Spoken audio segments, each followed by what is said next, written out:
Back from the media mob down here. Yeah, very much looking forward to it. I think it's part of what makes this conference special. There's a lot of excitement, a lot of enthusiasm, a lot of passion from the fans and the people who cover it. So looking forward to the day.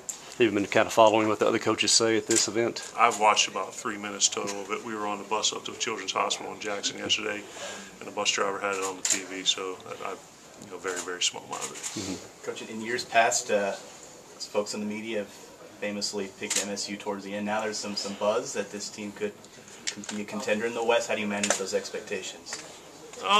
No one has higher expectations than we do. We came in and talked about elevating the program from good to great.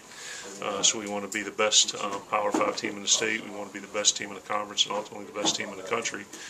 So I believe that no one rises to low expectations. So, the days of Mississippi State being the little engine that could and being picked towards the bottom and being excited about finishing in the middle of the pack, we want those days to be over. So if there's a competition and they're placing people would like to be towards the top. Do you even look at projections and predictions? Sure. Is it fun just for the entertainment value? I've kind of been I'm a guy that buys the preseason magazines and kind of checks all those things out. I just think it's good information. We people in print like that. Yeah, okay, excellent. Who are some players that have you've heard good reports about through the summer program? Summer program, really Coach Prohl and his staff have done an awesome job. I think on defense, a group that kind of stands out that he's talked about is the defensive line, not just because of the talent, because of the leadership and the depth as well. And on the offensive side of the ball, obviously, it being a line of scrimmage football league, our guys up front are doing a real good job there. And really, you talk about Nick and these guys that we brought with us. Those are guys that are providing good leadership in a time when the coaches really aren't around.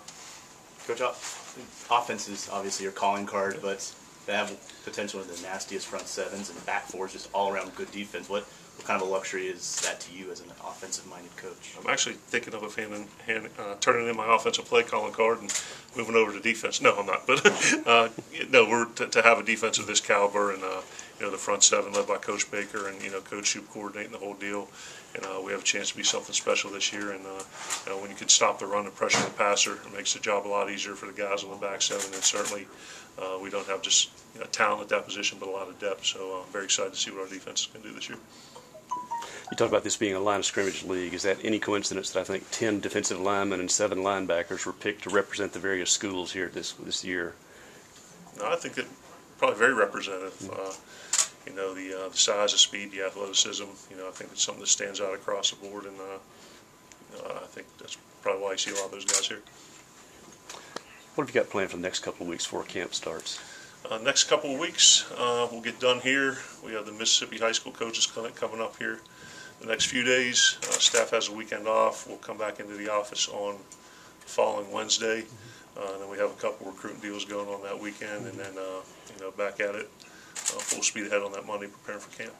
Avoiding the obvious specifics about recruiting, in general, how do you feel it's gone this spring and summer? Well, I think it's gone well. I think Mike Villagrana and our recruiting staff have done a great job organizing it and putting the plan together. I think our coaches have worked extremely hard on building and cultivating relationships, and ultimately it comes down to being able to communicate what differentiates your school from the others, relative to the prospects' decision-making criteria. So, a long way to go until both signing days, but I like where we're at and where we're started. Sorry, on that subject with Patterson and Heathcote and JUCO, are they still prospects for y'all going forward? I think we're not allowed to comment on them since they're currently enrolled in school right now. What about Ladainian Webb's enrollment? He's got one more hurdle to clear, so we're still waiting to hear on that. Do you expect that to go well? But that's something that's out of our hands now. What do you look for in a punter? And a punter, operation time, distance, placement, and hopefully not getting it blocked. You look for Ray Guy. Ray Guy, yeah. How have things been going with Stephen Guidry? Stephen Guidry? Well, Stephen's he's a guy that is certainly very highly touted coming out of the JUCO ranks, and with our offensive system and what we do and how we rely on the wide receivers, relative to creating explosive plays. He's a guy that provides a lot of athletic ability, a lot of speed, can catch the ball, down the field. So, it's going to be a matter of him continuing to progress and learn the offense and, getting him into camp coming off of the injury, getting those reps on the field as opposed to mental reps. He's part of a wide receiver group that hadn't made a ton of big plays plays yet, but also might not have had the opportunity to do so. What's the ceiling for that group? I think there's a very high ceiling, and I think we saw glimpses of it throughout spring ball. And I think it was a kind of a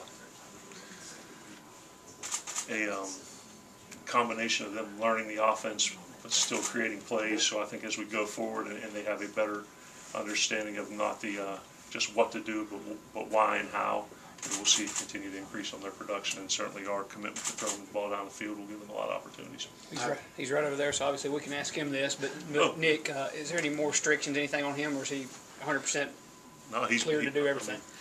There hasn't been any rush going at him during conditioning drills, but no, he's full go. I mean, we're excited about him, and we'll hit the ground running in fall camp, and it'll be good to get him in during the team reps and be around a live rush and kind of get that feel back. With a few summer months now, I mean, have you had a chance to really look over spring and maybe change your ideas about some things, or things that look better than maybe you thought they were in spring? Now that's part of our June plan, where offense, defense, and special teams. We review all the cut-ups from spring ball, and kind of see some of the things we thought would be good going in that necessarily weren't, or some that were a little bit better. And we've already made our playbook for fall camp and kind of kept the ideas that we want and got rid of the things that we didn't. So we've gone through that process in all three phases. You think the playbook will change during fall camp?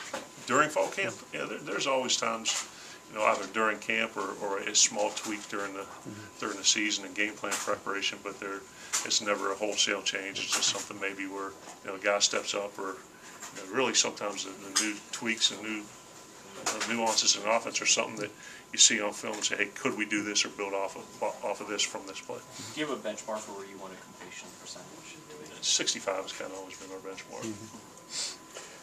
We talk a lot about getting to know the players after spring, but how valuable is summer for getting together with your assistant staff, since so many are new to the situation, and really nailing down some things for camp? Yeah, that's something that we did really during the course of June, and it was a very exhaustive process of evaluating our personnel, evaluating our scheme, and really preparing for fall camp. So when we get back here, the next few weeks, that we're not having to do all that stuff before camp starts that was already done. So we'll have 6 days in the office to prepare before camp actually starts.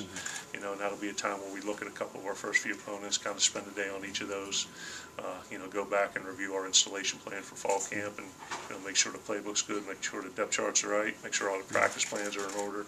So all those things that are kind of a yearly exercise heading into camp. Fall camp, looking at guys like maybe some true freshmen It's who good last year you wouldn't have thought about.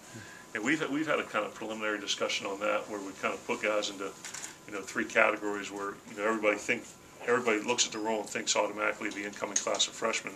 Where I think the first thing you have to do is look at your existing roster and guys who have taken red shirts and guys who haven't taken red shirts, and of those non-first year guys who are maybe guys based on depth, based on reps.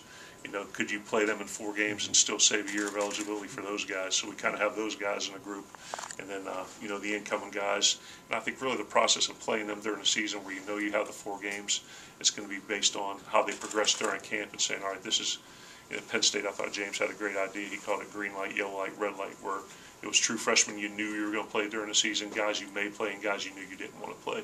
So, we're going to kind of... Is Keaton Thompson in that group of players who didn't redshirt last year that could possibly redshirt this year? It was a initial discussion, but, just with the things that we do offensively and some of the things that, he brings to the table from a, playmaking standpoint and potential, and, the opportunity to have 2 quarterbacks in a game at the same time, which is some of the stuff we did at Penn State. We talked about it, but we're not really sure that it's really a legitimate option. Do you like that rule? Do I like it? Yeah, I think it's a good rule. How do you think it may impact recruiting as you go through the season, once you see some of these freshmen play? Maybe change your plans or ideas for the next year or so? I don't know. Really haven't thought about that yet. It seems possible that rule might lead to more red shirts in college football, since there's more room for them, I guess. Do you think that might impact roster development or roster breakdown, I guess, how you acquire talent that way?